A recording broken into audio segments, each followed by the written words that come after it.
Mwaramutse neza igitondo cyiza nshuti bakunze mukomeje kudukurikira mukomeje kwa natwe muri gahunda z'amakuru ndetse n'ibiganiro bitandukanye tariki 21 ukwezi kwa 12 2025 ikaze muri amakuru mbabwire ko tugiye kuganira ku ngingo zitandukanye ndaza kubwira itangazo ry'utirwa riturutse mu gisirikare cy'u Rwanda ni itangazo rero risotse mu gihe u Rwanda no mu karere k'ibiyaga bigari muri rusange hari ibihugu bikomeje kurwikoma igihugu cy'u Burundi Repubulika ya Demokarasi ya Kongo bararushinja ko rufasha umutwe wa 23 mu burasirazuba bwa Repubulika ya Demokarasi ya Kongo nibirega ariko u Rwanda rwagiye ruhakana.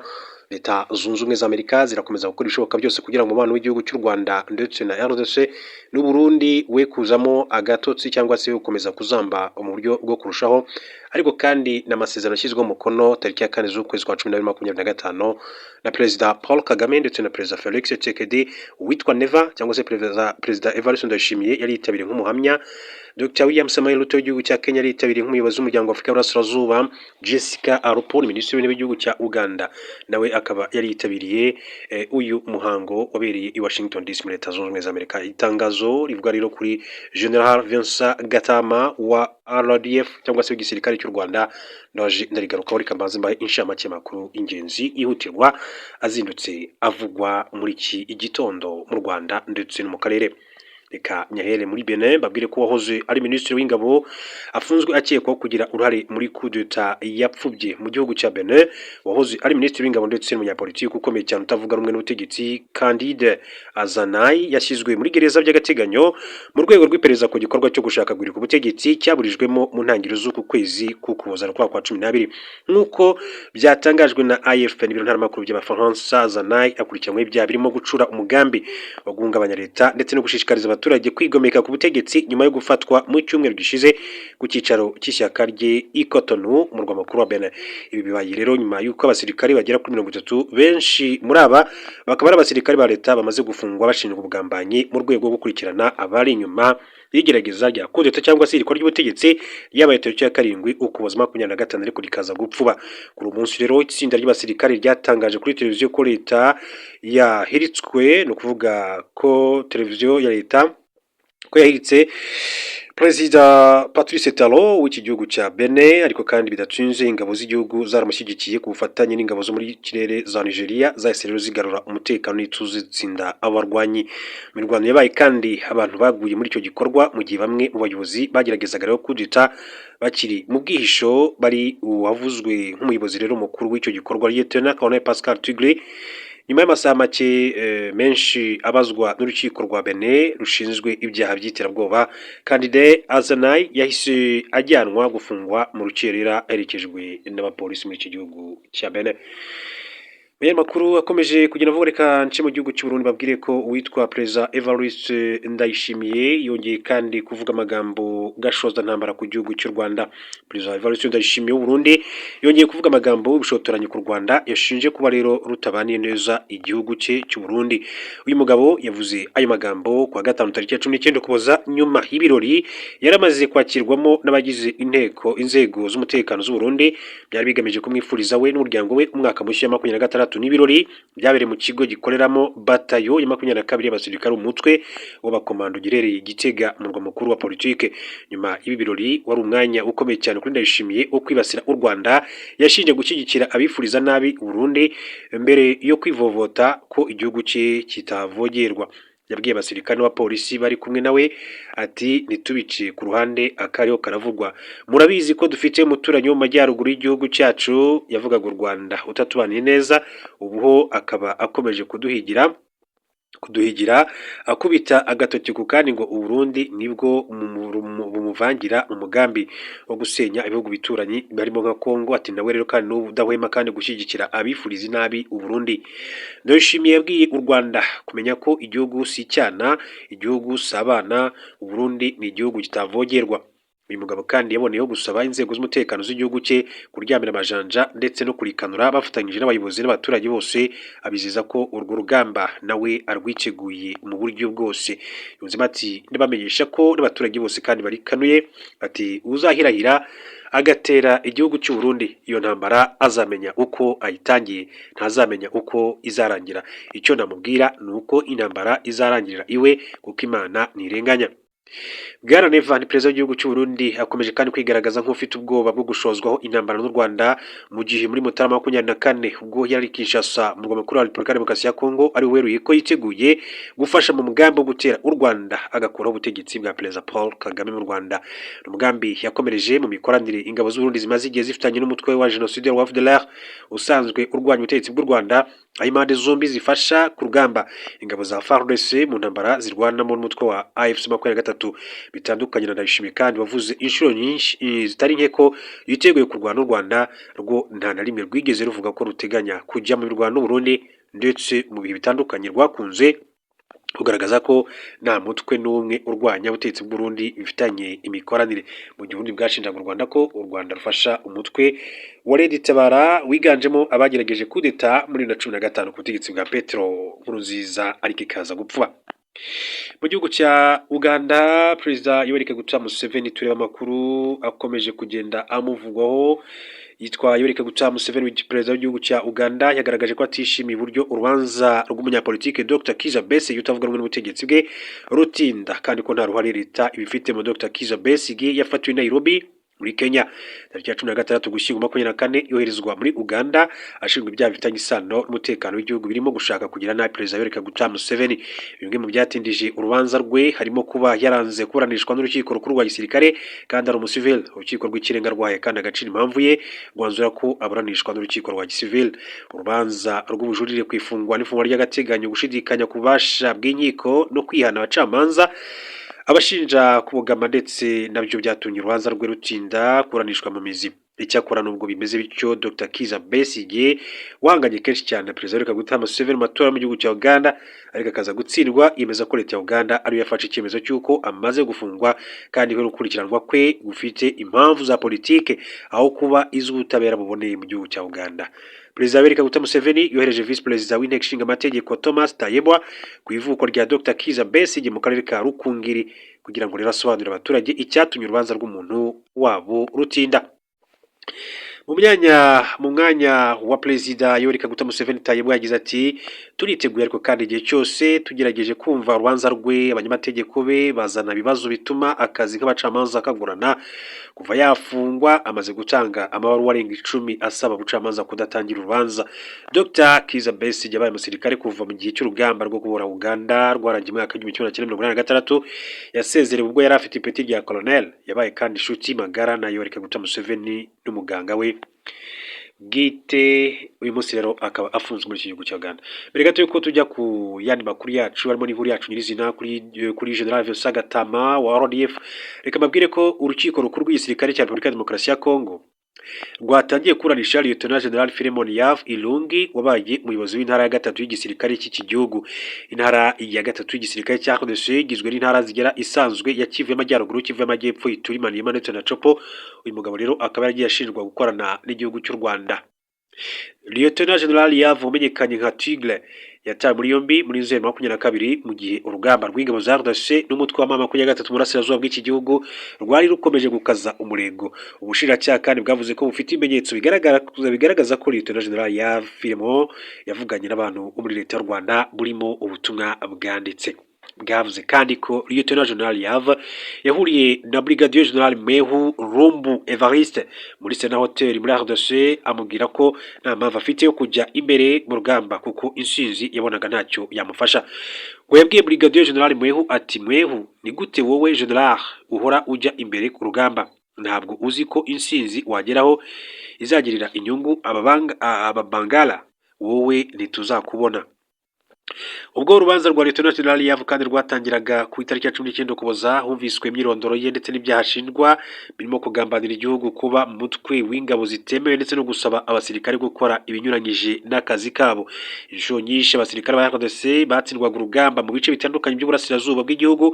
Abofisiye bakuru baruyoboraga bajyanwaga Kinshasa kuko bakekwaga rero kuba abagambanyi. General Major Peter Chirumame uba wabaye guverineri w'intara Kivu y'Amajyaruguru kugeza ubwo yaraswaga muri Mutarama kwa mu kwezi kwa 2025 yatumijwe ubwo abarwanyi ba M23 kandi bafataga mu mujyi wa Bunagana kuko icyo gihe yayoboraga ingabo zari ku rugamba. Lieutenant General Pacifique Masunzu uherutse gusimbuzwa ku buyobozi bw'intara ya gatatu y'igisirikare cya RDC nawe yataye muri yombi nyuma yaho abarwanyi ba mama 23 bafashe umujyi wa Nzibira muri teritwari ya Walungu muri Nzeri muri 2025. Ikaze rero kuri amakuru yacu ku buryo burambuye. Yitwa Major General Vincent Gatama, akaba rero ari umwe mu basirikare bakomeye cyane mu gisirikare cy'u Rwanda, yakiriye umugaba mukuru w'ingabo za FADEM i Mosimbo de Praia, ni ukuvuga muri Mozambique. Uyu muyobozi mukuru w'inzego z'umutekano z'u Rwanda RCF mu ntara ya Cabo Delgado, Major General Vincent Gatama, kuri uyu wa gatandatu yakiriye Brigadier General Thomas Francisco Joao Mpona, umugaba mukuru wungirije w'ingabo za Mozambique FADEM Mosimbo de Praia, aho ingabo z'u Rwanda zagiye guhashya ibyihebe. Uruzinduko rwari rugamije kandi gusuzumira hamwe uko umutekano uhagaze mu ntara ya Cabo Delgado no kwakira umugaba mukuru wungirije w'ingabo za FADEM uherutse kwimura ibiro bye avuye Pemba akabijyana Mosimbo de Praia, ndetse no kongera kandi gushimangira ubufatanye bukomeye buri hagati y'impande zombi mu kurwanya iterabwoba muri iyo ntara. Mu biganiro byabo aba bayobozi bombi kandi bibanze ku kongera imikoranire mu bikorwa bya gisirikare ndetse no guhanahana amakuru. Brigadier General Thomas Francisco yashimiye inzego z'umutekano z'u Rwanda gufasha zikomeje gutanga ku baturage ba Cabo Delgado mu rugamba rwo kurwanya iterabwoba muri iki gihugu cya Mozambique. Kazi kandi nanone ku yandi makuru akomeje kugenda avugwa muri Repubulika ya Demokarasi ya Kongo, mbabwire ko Ububiligi bwamaganye itabwa muri yombi rya Emmanuel Ramazan Shadari, ni Minisitiri w'Ububanyi n'Amahanga w'Ububiligi yitwa Maxime Prevot, yamaganye itabwa muri yombi ku wa kabiri rya Emmanuel Ramazan Shadari, umunyamabanga uhoraho w'ishyaka PPRD rya Joseph Kabila Kabanga ayobora iki gihugu. Minisitiri Prevot yizera ko iki gikorwa cya Kinshasa kidashyigikira umuhate w'imbere mu gihugu w'amahoro ikeneye kurusha ibindi. Kuri wa kane tariki ya 18 Ukuboza, Minisitiri w'Ububanyi n'Amahanga w'Ububiligi Maxime Prevot yagaragaje ko ababajwe nuko ifatwa ryohoza ari Minisitiri w'Ubutegetsi bw'igihugu bwa Kongo ritagabanya umwuka mubi muri politike y'igihugu kandi ritagishyira hamwe imbere y'ibibazo byugarije RDC mu karere k'iburasirazuba. Yagize ati uruhare rw'abantu benshi bashoboka ni n'inzira yo kwishyira hamwe mu guhangana n'ibibazo mu kuzana umutuzo mu rwego rwa politike ya Kongo. Ifatwa ry'umunyamabanga uhoraho wa PPRD Emmanuel Ramazan Shadari ritera kwibaza kandi bisa nkaho bitagenda muri iki cyerekezo. Byongeye kandi nk'uko bitangazwa na Actualité.cd, Prevot arahamagarira abayobozi b'i Kinshasa gutekereza ku kamaro ko gufata ingamba zo kugabanya amakimbirane muri politike no kugana inzira y'ibiganiro nk'uko biteganywa n'itegeko nshinga n'amahame ya Repubulika muri iki gihugu cya Repubulika ya Demokarasi ya Kongo. FDLR umutwe w'iterabwoba ubusanzwe urwanya ubutegetsi bw'igihugu cy'u Rwanda waciye amarenga yo kugaba ibitero ku butaka bw'u Rwanda. Umutwe wa FDLR urwanya ubutegetsi bw'u Rwanda umaze imyaka ukorera mu burasirazuba bwa Repubulika ya Demokarasi ya Kongo, waba urimo kwitegura kugaba ibitero bisa nk'iby'iterabwoba ku butaka bw'u Rwanda, ariko nyuma yo kubona ko imigambi yavumbuwe yatangiye kubyikuraho ahubwo ibigereka ku Rwanda kimwe n'ubwicanyi imaze iminsi ikora muri Warikare. Amakuru yizewe agera kuri kimwe bitangazamakuru bikora imbere mu gihugu cy'u Rwanda cyitwa Bwiza avuga ko uyu mutwe wa FDLR uteganya kugaba ibitero mu Rwanda byo guturitsa ibisasu hirya no hino mu gihugu, cyane cyane ahateranira abantu benshi mu rwego rwo guhungabanya umutekano ndetse no gutera ubwoba abashyitsi basura igihugu basanzwe ahanini bakururwa n'umutekano w'igihugu cy'u Rwanda. Ayo makuru akomeza avuga ko ndetse benshi mu bantu ba FDLR umutwe wa leta y'u Rwanda yemeza ko washinzwe n'abakoze jenoside yakorewe Abatutsi amaze iminsi bafatwa bitegura ibyo bitero ku butaka bw'u Rwanda, akaba ari nabo batanze amakuru. Nyuma yo kubona ko iyo migambi yavumbuwe, FDLR ntabwo yaryumyeho ahubwo yahise yihutira kuyobya uburari mu itangazo yashyizweho umukono na Kyle Ngoma, umuvugizi w'uyu mutwe, tariki ya 17 Ukuboza 2025. Umutwe mu itangazo ryawo umenyesheje Burundi, RDC na Leta Zunze Ubumwe za Amerika ko u Rwanda rurimo ruritegura kwigabaho ibitero hanyuma bikiyagirikwa kuri FDLR. Yavuze ko ibyo bigamije rero guhindanya isura ya FDLR isanzwe atari nziza ndetse no gutanga impamvu ingabo z'u Rwanda ziri mu burasirazuba bwa Repubulika ya Demokarasi ya Kongo. FDLR imera ko abazagaba ibitero ari bamwe mu bantu bayo, ivuga ko ariko bitandukanyije nayo nyuma yo kubeshywa no kwizezwa kuzacyurwa mu mutekano no kwizezwa imyanya ikomeye mu buyobozi mu gihugu cy'u Rwanda. Itangazo rikomeza rivuga ko ndetse abo bantu ari nabo bari inyuma y'ibitero biherutse kugabwa muri teritwari ya Warikare muri RDC byageretswe kuri FDLR. Iki ngo ni icyiciro cya mbere kandi icya kabiri kizabera ku butaka bw'u Rwanda. uyu mutwe ukomeza uvuga ko ugitegereje gutaha mu Rwanda binyuze mu biganiro by'amahoro hagati y'Abanyarwanda kandi udateganya gutera Kongo cyangwa se ikindi gihugu. Mbibutsa ko u Rwanda rwavuze ko rudashobora na rimwe kwicara ku meza y'ibiganiro n'umutwe w'iterabwoba urwanya ubutegetsi bw'u Rwanda. FDLR itangaje nyuma y'uko imaze igihe kandi igenda icibwa intege n'ibitero AFC M23 mu bice yagenzuraga bitandukanye muri Kivu y'Amajyaruguru, nubwo ugifite ibirindiro bikomeye cyane muri Rucuru n'Abarikare, aho uherutse kandi kugaragariza ubugome n'uburakari budasanzwe yica abaturage ndetse kandi twika imidugudu yose. N'itangazo rero ryashyizwe ahagaragara ku munsi wo kuwa itariki ya 17 z'ukwezi kwa 10 2025, itangazo ryanditse mu rurimi rw'igifaransa.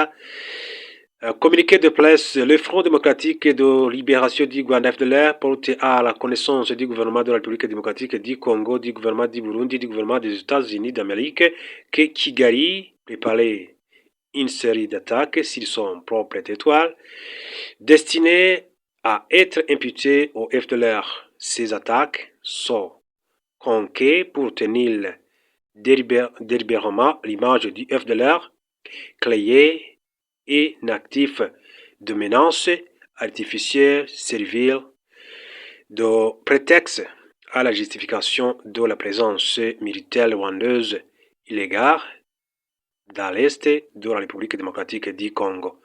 Les auteurs de ces attaques sont de jeunes récemment recrutés par Kigali, issus de notre mouvement d'attachés du FDLR à la suite de manipulations, de pression et d'endolissement ciblés. Itangazo rero nawe ushobora kuhasanga ku rubuga, hanyuma nawe ukaba warisoma. N'itangazo rinini cyane ryashyizweho umukono n'uwitwa nde, ntabwo mbasha kumukurura neza, Kilengoma, ni Kilengoma umuvugizi wa nibyo, ni Kilengoma n'umuvugizi wa FDLR niwe washyize rero umukono kuri itangazo. Ati ces éléments instrumentalisés sont aussi responsables des attaques récentes perpétrées sur le territoire de Walikale exécutées sous les commandements militaires rwandais, constituant la première phase d'une opération planifiée. La seconde phase de cette opération s'est déroulée là, sur le territoire rwandais ku butaka bw'u Rwanda. Les FDLR réitéraient sonnément qu'ils demeuraient attachés à un retour au Rwanda dans le cadre d'un dialogue inter-rwandais inclusif et pacifique. Ati rero mu by'ukuri bahora biteguye ko ari ibiganiro bigomba guhuza abanyarwanda muri rusange, ariko nk'uko nari maze kubivuga mu kanya gato, n'ingingo u Rwanda rudashobora kwemera, avuga ko rudashobora kwicara ku meza ibiganiro n'umutwe w'iterabwoba. Il n'a aucune intention d'attaque ni le Congo ni aucun autre État. Ati ntabwo bigeze bagira umugambi na muto wo kuba bagira ibitero yaba kuri Congo yaba no ku yindi leta iyo ari yo yose, no kuvuga mu Rwanda. Malgré les tentatives répétées des forces hostiles visant à provoquer une confrontation armée, l'FDLR soulignait cependant qu'il est systématiquement bloqué lorsqu'il tentait d'atteindre les centres de la MONUSCO, compromettant ainsi toute démarche de transparence et de protection et d'escarade. Face à la gravité de la situation, le FDLR appelait à une vigilance immédiate, à une action responsable et à une implication urgente des auteurs nationaux et internationaux concernés afin de prévenir une escarade artificielle et délibérément provoquée, fait pour droit et l'art. Kwa rero ari itangazo rikomeye ryashyizwe ahagaragara ni umutwe wa FDLR rwa mutetsi w'igihugu cy'u Rwanda. Hanyuma tugenda dusatira umusozo w'amakuru yacu muri iki gitondo cya tariki 21 z'ukwezi kwa 12, bagira ko Leta Zunze Ubumwe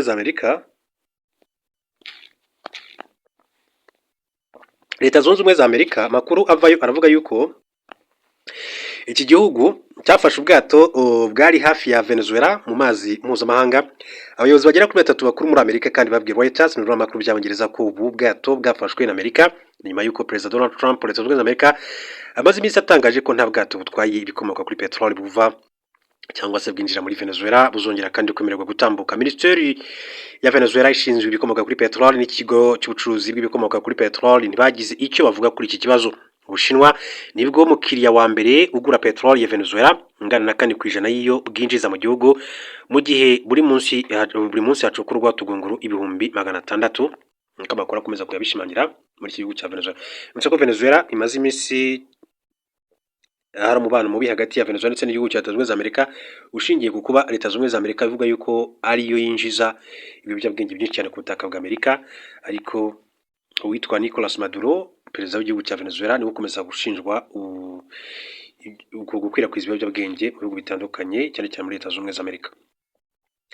Hanyuma babwira ko Leta Zunze Ubumwe za Amerika kandi zasabye ubutegetsi bwa Repubulika ya Demokarasi ya Kongo guhagarika byose ubufatanye n'umutwe w'iterabwoba FDLR urwanya Leta y'u Rwanda. Ubutumwa bwatangajwe n'intumwa ya Amerika umuryango w'abibumbye ishinzwe ibikorwa byihariye bya politike Ambassadeur Jennifer Rosetta tariki ya 19 Ukuboza 2025. Ambassadeur Rosetta yatanze ubutumwa ubwo akanama karoni gashinzwe amahoro n'umutekano UN Security Council kari kamaze gutora umwanzuro wo kongera ubutumwa bw'amahoro bw'uyu muryango muri RDC MONUSCO umwaka tariki 27 Kamena 2025. U Rwanda na RDC kandi byagiranye amasezerano y'amahoro bifashijwemo na Leta Zunze Ubumwe za Amerika. Mu byo bumvikanyeho harimo gusenya umutwe wa FDLR ndetse no gukora ingamba z'ubwirinzi u Rwanda rwashyize ku mipaka. Rapport impuguke za Loni yasohotse mu ntangiriro z'Ukuboza ivuga ko nubwo Leta ya RDC yemeye gusenya FDLR, abayobozi bo muri iki gihugu mu rwego rw'igisirikare n'urwa politiki bijeje umutwe ko bazakomeza gukorana nawo. Izi mpuguke zagaragaje ko ingabo za RDC na FDLR kandi byakomeje gukorana bigamije kurwanya ihuriro AFC 23 rigenzura ibice byinshi cyane mu ntara Kivu y'Amajyepfo ndetse na Kivu y'Amajyaruguru. Uyu mudiplomate yavuze ko kongera MONUSCO igihe cyayo muri RDC biha umwanya ho kongera ibikorwa byayo byo kwambura intwaro abarwanya umutwe wa FDLR ndetse no kubacyura mu Rwanda kandi bigakorwa mu buryo bunoze. Ati turasaba Leta ya RDC gukora byinshi mu gushyigikira umuhate ndetse guhagarika ako kanya ubufatanye bwose na FDLR. Dukwiye kubivuga neza mu gihe MONUSCO ari uruhande rw'ingenzi rutuma bishoboka, inshingano zo kubahiriza ibyemejwe ziri ku mpande zombi gusa.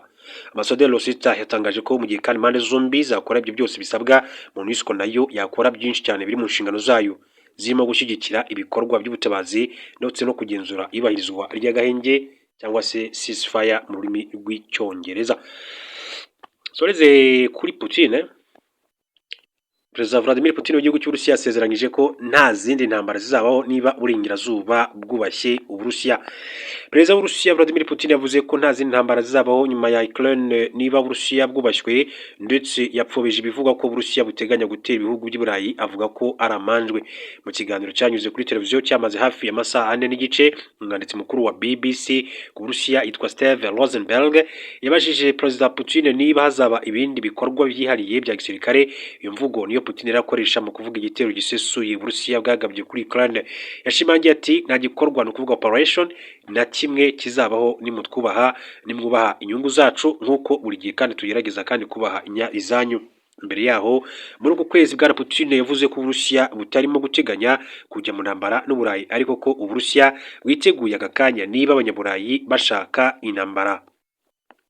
Ubwo kwa gatanu yasubizaga ikibazo cy'umwanditsi mukuru no kuvuga chief editor wa BBC, Putin yanongeyeho ikindi gisabwa cyuko nta bindi bitero by'Uburusiya bizabaho niba mutadushutse nkuko mwadushutse mukagarura no kuvuga kwagura NATO cyangwa se OTAN muyerekeza mu burasirazuba.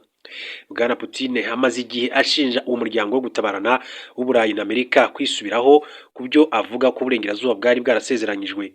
Mu mwaka wa 1990 uwari perezida w'ubumwe bw'Abasoviete Mikhail Gorbachev mbere yuko ubumwe bw'Abasoviete busenyuka. Nyuma Gorbachev yakanye avuga ko ibyo ntabyo yigeze avuga cyangwa se asezeranywa. Icyo kiganiro kirekire kandi cyo kwa gatanu cyo kuvugana na Putin mu buryo butaziguye cyakomatanyije ibibazo bivuye mu baturage muri rusange n'iby'abanyamakuru mu Burusiya bihurizwa mu cyumba kinini cyane cy'inama mu murwa mukuru Moscow. Putin yaricaye munsi y'ikarita nini cyane y'Uburusiya iriho n'ibice bwigaruriye bya Ukraine birimo ubwimba-kirwa wa Crimea Uburusiya bwibometseho muri 2014. Televiziyo ya leta y'Uburusiya yavuze ko ibibazo birenga miliyoni 3 byari byaratanzwe. Habura amasaha gusa ngo icyo kiganiro cyo kuri televiziyo kibe, abategetsi bo muri Ukraine bavuze ko abantu nibura 7 bishwe n'abandi 15 barakomereka mu gitero cya misiri Uburusiya bwagabye mu karere ka Odessa ko mu majyepfo ya Ukraine. Igitero gisesuye cy'Uburusiya kuri Ukraine cyatangiye muri Gashyantare mu kwezi kwa kabiri mwaka wa 2022 ku gihugu cya Ukraine. Reka rero mbashimire, mbifurize gukomeza kugira ibihe byiza n'igitondo cyiza.